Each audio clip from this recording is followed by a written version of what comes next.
दोस्तों, बहुत दिन की रस्साकसी के बाद जो लोग बहुत उम्मीद लगा के बैठे थे कि एफसीआरए का बिल इस सेशन में पास हो जाएगा, बाहर से बहुत प्रेशर था, इंटरनली बहुत इस पे प्रेशर था कि पास होगा कि नहीं होगा। तो जो लोग निटी ग्रिटीज को समझते हैं, एफसीआरए को समझते हैं और इससे क्या फायदा हो सकता था, वो इसके समर्थन में थे। वो चाहते थे कि ये बिल पास हो। काफी हाइप भी बनी रही इसके ऊपर। लेकिन आज क्योंकि संसद का जो मॉनसून सत्र है कल समाप्त हो जाएगा, उससे एक दिन पहले सरकार ने एफसीआरए का जो बिल था उसे जेपीसी को भेज दिया है। देखो, इसका विरोध किस किसने किया, बाहर से किसने किया, अंदर से देश में किसने किया, सरकार का क्या रुख था और कौन से वो अमेंडमेंट सरकार इसमें ला रही है कि जिसकी वजह से इसका जो परिणाम थे वो काफी दूरगामी होते, व्यापक होते। लेकिन अब ये क्योंकि जेपीसी में चला गया है, तो मैं थोड़ा थोड़ा सबके बारे में बताऊंगा आपको। एंड में थोड़ा जेपीसी के बारे में बताऊंगा कि असल में जेपीसी क्या चीज है, क्या करेगी, सरकार ने वहां क्यों भेज दिया, डायरेक्ट पास ही क्यों नहीं करवा दिया। ठीक है, तो एफसीआरए का बिल बेसिकली लटक गया है। तो मैं स्टार्ट करता हूं। लेकिन जो लोग हमारे साथ नए जुड़ रहे हैं वो कृपया करके हमारे वीडियो को शेयर करें, सब्सक्राइब करें, लाइक करें और दोस्तों में और बाकी के पूरे फैमिली में, दोस्तों में, हर जगह उसको डिस्ट्रीब्यूट कर सकते हैं। ठीक है, देखो हुआ क्या है कि ये एफसीआरए का जो बिल था, अब मिनिस्ट्री ऑफ होम अफेयर्स है जो डायरेक्टली इसको देखती है, उसी के अंडर ये आता है। तो अब हुआ बेसिकली ये कि आज एक बहस हुई जहां पे अखिलेश यादव जी और जो पार्लियामेंट में मंत्री हैं किरण रिजिजू जी, उनके बीच में एक नोकझोंक भी आपको देखने को मिलेगी। उसमें बेसिकली था क्या, क्योंकि सबका जो इस पूरे एफसीआरए का बिल का जो मैं बताऊंगा अभी आपको, क्रक्स है बेसिकली, जिसपे सारी मतलब ये लड़ाई चालू है हर तरफ से, उस पर अखिलेश यादव जी ने बोल दिया कि भैया ये तो माइनॉरिटी के अगेंस्ट का बिल है। तो किरण रिजिजू जी ने भी पूछ लिया कि भैया इसमें एक तुम इसका प्रोविजन बताओ जो किसी माइनॉरिटी को हैम्पर करता हो। तो इस तरह की बयानबाजी जो कहते हैं ना कि स्टॉल तो करना ही था। इसके अलावा कांग्रेस पहले डिमांड करती थी कि भैया जेपीसी में भेजा जाए। अब आज प्रियंका गांधी जी बोल रही हैं कि इसको विड्रॉ ही कर लो। ठीक है ना, कहने का मतलब ये है कि सबकी कोशिशें वही है बेसिकली कि ये बिल पास नहीं होना चाहिए। हुआ भी नहीं इस सेशन में। जो अभी विंटर सेशन आएगा उसके जब डेट्स आएंगे देखेंगे कि वो पास होगा कि नहीं होगा, लेकिन तब तक जेपीसी में उसको जाना है। ठीक है, बेसिकली इस बिल में था क्या, मैं वो आपको बता देता हूं। और इसका जो सबसे बड़ा जो प्रेशर था, पहले प्रेशर का और बता देता हूं कि प्रेशर बेसिकली इस पे आ कहां से रहा था और कौन कौन से जो बाहर के लोग हैं, यूएस स्पेसिफिकली, क्योंकि बहुत सारा जो फॉरेन फंडिंग है वो यूएस से आती है, तो उनका क्या इंटरेस्ट था इसमें। देखो, जो यूएस लॉ मेकर है, इसका नाम था तुम्हारा कि ये एक क्लियर कट अटैक है क्रिश्चियंस के ऊपर, और कांग्रेसमैन का नाम था रिले मूरे। और उसने बोला भी था कि जो बायलेटरल इशू है इंडिया और यूएस का, उसको भी ये इंपैक्ट कर सकता है। ठीक है, अब आप इसकी ग्रेविटी समझ रहे हो कि यानी कि एक बिल दो देशों के बीच का जो रिलेशन है, जो दशकों से, पिछले 2 डेकेड से लगातार हायर, मतलब एक माउंटेन की तरफ बढ़ रहे थे, बहुत वजहों से वो अब नीचे आते जा रहे हैं और एक कारण उसका एफसीआरए का बिल भी बन गया। Calling the proposed amendment to FCRA कि ये क्लियर कट अटैक है क्रिश्चियंस के खिलाफ। अभी मैं आऊंगा कि क्रिश्चियंस के खिलाफ क्यों, क्योंकि जो बिल में प्रपोज था उसकी वजह से ही बोल रहे हैं। क्योंकि सरकार इसमें जो कानून है, सरकार को अलाउ करेगा कि वो चर्चेस के ऊपर, रिलीजियस चैरिटीज के ऊपर टेक ओवर कर सकता है। आपको मार्को रूबियो की इंडिया की ट्रिप याद होगी 4-5 दिन की। वो पहले दिल्ली नहीं आया था, वो कहां गया था, सीधा कलकत्ता।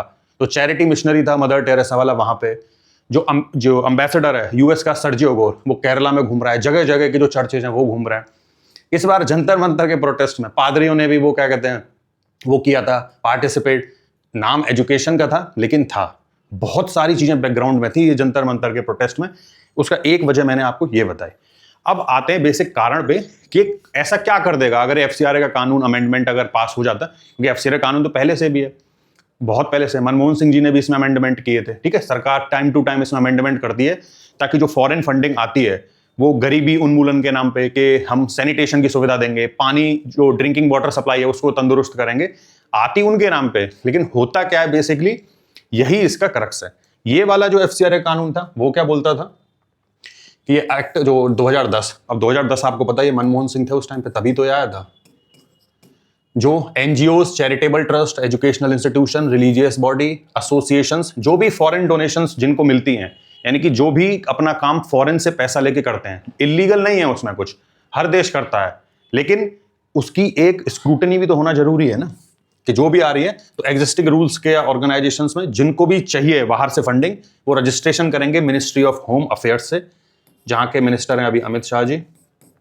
उससे पहले तब जाके तुमको फॉरेन कंट्रीब्यूशन मिलेगा और उन्हें रिन्यू करवाना पड़ेगा रजिस्ट्रेशन को हर 5 साल पे। और भी इसके प्रावधान है कि एक दिल्ली में ही आके एक अकाउंट खोलना पड़ेगा जिसमें सारा पैसा आएगा। डायरेक्टली इनडायरेक्टली कोई बाहर का ही बंदा नहीं होगा जो उस पूरे पैसे को मैनेज करेगा, ठीक है। और भी बहुत सारे प्रोविजंस हैं, ठीक है। ये सबसे इंपॉर्टेंट है। अब देखो बैकग्राउंड में क्या है, ये जो कॉन्ट्रास्टिंग पिक्चर आपको यहां देखने को मिलेगी ना कि 1449 एक्टिव एफसीआरए रजिस्ट्रेशन है इंडिया में 15 जुलाई 2026 तक। मैं एक डेटा बोल रहा हूं, बहुत ज्यादा हुआ करते थे ये पहले। उसमें से अभी 22,498 रजिस्ट्रेशंस को कैंसिल किया गया। कैंसिल वर्ड याद रखिएगा, क्योंकि यहीं से सरकार की जो अथॉरिटी है वो कैंसल्ड जो भी एनजीओ, चैरिटेबल ट्रस्ट या जो भी ऑर्गेनाइजेशन होंगे उस पर कंट्रोल आएगा। जबकि 15,212 ऐसे जो एक्सपायर कर चुके हैं, एक्सपायर पे भी कंट्रोल आएगा, उस पर भी देखेंगे। 2019 से 2022 के बीच में इस एक्ट के अंडर जो पैसा रिसीव हुआ वो था 55,000 करोड़। 55,000 करोड़ मतलब मोटा मोटा माने तो लगभग कितना, 6-6.5 बिलियन डॉलर के आसपास, 6 बिलियन डॉलर 3 साल के अंदर। आरोप यही लगते हैं। और एक कहानी भी बताऊंगा मैं उसको आपकी। अब देखो, जो सिग्निफिकेंट प्रपोजल था इसका वो था कि जो सेंट्रल गवर्नमेंट है वो एक अथॉरिटी बनाएगी। यानी कि सेंट्रल गवर्नमेंट एक, मान लो एक अथॉरिटी बना दी उसने, कोई आदमी बिठा दिया जो उसको देखेगा पूरे को। अथॉरिटी के पास पावर होगी कि वो उसके मैनेजमेंट के ऊपर टेक ओवर कर सकता है। यानी कि अगर जो कोई एनजीओ, चैरिटेबल ट्रस्ट है उसका मैनेजमेंट यानी उस पूरे को चलाने के ऊपर टेक ओवर कर सकता है। उसके एसेट्स जो हैं, उस पैसे से जो एसेट्स क्रिएट किए गए हैं उन पे भी वो क्या कहते हैं, अब मतलब कंट्रोल कर सकता है। अगर पता चले कि जो एफसीआरए का रजिस्ट्रेशन है कैंसिल हो गया है, सरेंडर हो गया है या फिर रिन्यू नहीं करवाया। अब 3 केसेस हैं। एफसीआरए का रजिस्ट्रेशन अगर कैंसिल हो गया तो जैसे हमें पता चला कि इतनों का कैंसिल हो गया था, तो इनका सारा जो भी एसेट है, प्रॉपर्टी है, सब कुछ है वो सरकार का हो जाएगा। सरेंडर कर दिया, बोला कि अब मुझे काम नहीं करना, मेरा 5 साल का कोई टारगेट था, मैंने अपना काम पूरा कर लिया, मुझे पाइपलाइन बिछानी थी, मेरा काम पूरा हो गया है, तो अब मुझे जरूरत नहीं इसकी, तो वो बंद कर रहा है। तो उससे जो क्रिएटेड एसेट होंगे यानी जो भी प्रॉपर्टी उस पर बिल्ड करी होगी वो फिर सरकार के पास जाएगी। और तीसरा सबसे बढ़िया, रिन्यू नहीं कराया। और अगर रिन्यू भी नहीं हुआ है, क्योंकि 5 साल के अंदर रिन्यू करवाना है, किसी ने रिन्यू के लिए अप्लाई नहीं किया या वो कोशिश करी लेकिन सारे जो क्राइटेरिया उसको फुलफिल नहीं करता है, तो उसको भी मिलेगा नहीं। तो इस केस में भी क्या होगा कि जो सारी की सारी जो प्रॉपर्टी है या एसेट्स हैं वो सब सरकार के कंट्रोल में चले जाएंगे। ये लोग बोल रहे हैं कि ये क्लियर कट अटैक था क्रिश्चियंस के ऊपर, वो इसीलिए बोल रहे हैं। क्यों? जैसे अभी आपने बहुत सारी खबरें आप सुनते होंगे कि कैसे क्रिश्चियन कन्वर्जन चलता है, ठीक है, इंडिया में। राइस बैग्स वाला वो बोलते हैं हम उनको। वो क्यों बोलते हैं कि गरीबी का फायदा उठाते हैं, कुछ खाने पीने का सामान देते हैं और लोगों को कन्वर्ट करते हैं, ठीक है।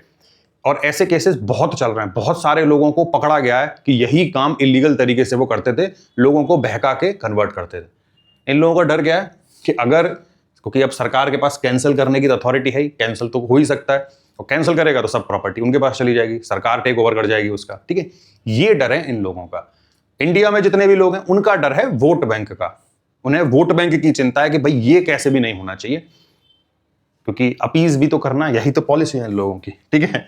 तो ये है सारा कि कैंसिल हुआ, सरेंडर हुआ, रिन्यू नहीं हुआ तो सरकार टेक ओवर कर जाएगी, जो होना नहीं चाहिए। एक एग्जांपल मैं आपको बता देता हूं कि जैसे कॉपर स्टरलाइट का प्लांट था तमिलनाडु में। इंडिया कॉपर अपना प्रोड्यूस करता था, एक्सपोर्ट करता था। ये तरीके क्या इस्तेमाल करते हैं ये एनजीओ वाले, तो वर्कर्स को वहां पे भड़का के क्या किया, कॉपर का जो प्लांट था वो बंद करवा दिया। इंडिया एक्सपोर्टर से एक ही दिन के अंदर इंपोर्टर बन गया। यानी कि जो चीजें